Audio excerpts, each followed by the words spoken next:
Pioneer Bengal, বাণিজ্যে বসতে বাঙালি। Medica super speciality হসপিটালের উদ্যোগে অনুষ্ঠিত হয়ে গেল ক্যান্সার অ্যাওয়ারনেস ডে। এই অনুষ্ঠানে ক্যান্সারের এনজিওদের ভূমিকা নিয়ে আলোচনা করা হয়। ওই দিন বিভিন্ন এনজিও যারা ক্যান্সার নিয়ে কাজ করছেন তাদের সম্বর্ধনাও জানানো হয়। এনজিও ছাড়া বেশ কিছু ক্যান্সার পেশেন্টও ওই দিন উপস্থিত ছিলেন, যারা ক্যান্সার থেকে সেরে উঠে সামাজিক জীবনে সুষ্ঠুভাবে ফিরে এসেছেন। তারা তাদের নিজেদের এই কাটিয়ে আসা দিনগুলো সম্পর্কে আলোচনা করেন। ওই দিন এই অনুষ্ঠানে উপস্থিত এনজিও সংস্থার পক্ষ থেকে তাদের কাজ নিয়েও আলোচনা করা হয়। সবচেয়ে বিশিষ্ট ক্যান্সার বিশেষজ্ঞ ডাক্তার সুবীর গাঙ্গুলি আমাদের জানান, আজকে তো জাতীয় ক্যান্সার সচেতনতা দিবস। আমরা আজকে ডেকেছিলাম কিছু ক্যান্সার সার্ভাইভার এবং কিছু ক্যান্সারের ক্ষেত্রে কাজ করেন এমন কিছু এনজিওকে মেডিকা হাসপাতালে। আজকে আমাদের এই অনুষ্ঠানে আমাদের মেডিকাল চিকিৎসক কর্মচারীরা ছিলেন, সেই সঙ্গে এই রকম এনজিওরা অনেকেই এসেছিলেন এবং কিছু পেশেন্ট এসেছিলেন। আমাদের উদ্দেশ্য হচ্ছে যে ক্যান্সার আমরা এত প্রচার করছি, সচেতনতার প্রচার হচ্ছে, কিন্তু তবু আমাদের যেটা প্রত্যাশিত আমরা যেটা ভেবেছিলাম যে ক্যান্সার কমবে, আরো কমে যাবে, সেরকম কিছু কমছে না। আমাদের পশ্চিমবঙ্গের কথাই বলছি, শুধু ধরাও পড়ছে, আর্লি ডিটেকশন হচ্ছে, কিন্তু সংখ্যাও বাড়ছে। সুতরাং এটাই আমাদের উদ্বেগ। আমরা তাই মনে করছি যে বিভিন্ন এনজিও বিভিন্ন জায়গায় বিভিন্ন আমি আর একটা জায়গায় কাজ করি, আর একজন অন্য জায়গায় কাজ করে, তাহলে আমরা আগামী দিনে হয়তো আরো এফেক্টিভলি আমাদের এই যে ক্যান্সার সচেতনতা এবং আর্লি ডিটেকশনের যে প্রচার, সেই প্রচারটা আরো জেনারেল পপুলেশনের মধ্যে আরো বেটার ওয়েতে পারকোলেট করতে পারবো এবং তাতে ক্যান্সার আগামী দিনে আরো কম হবে বা ডিটেকশন হলো আর্লি স্টেজে ডায়াগনোসিস হবে।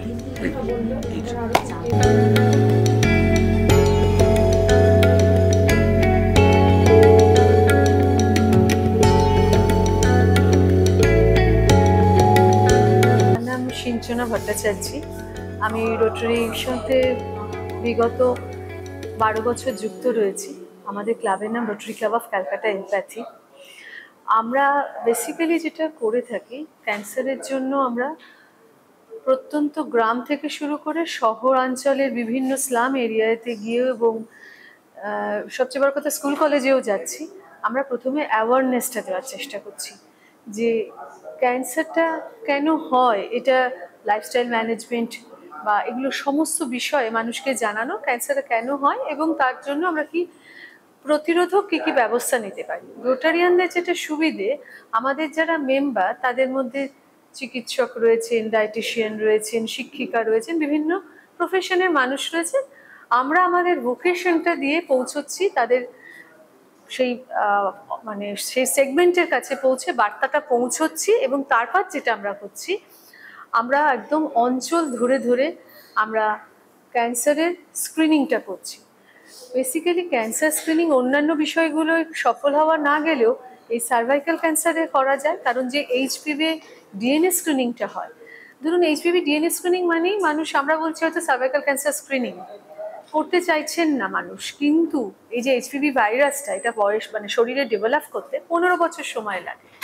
একজন মহিলাকে যদি আমি শনাক্ত করতে পারি যে তার এইচপিভি ডিএনএ স্ক্রিনিংয়ে পজিটিভ বেরোয়, আমি 15 বছর কিন্তু তাকে আমি চিকিৎসাটা দিয়ে তাকে সুস্থ করার সুযোগ পাবো, যেটা অন্যান্য ক্যান্সারের ক্ষেত্রে সাধারণত পাওয়া যায় না।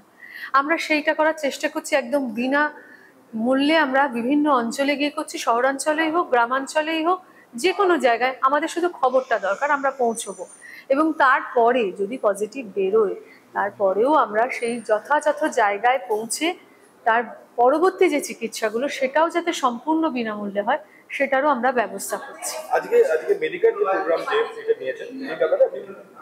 মেডিকা যে কর্মসূচিটা নিয়েছে, যে সমস্ত এনজিও এবং মেডিকা হসপিটাল যে পরিষেবাটা দিতে চাইছে সামাজিক ক্ষেত্রে, সেখানে আমরা সবাই যদি একসাথে হাত ধরে কাজ করতে পারি, এটা কিন্তু কোনো এককভাবে আমরা যে যদি মনে করি কাজটা করে একটা সুরাহা করতে পারবো, সেটা কিন্তু সম্ভব না।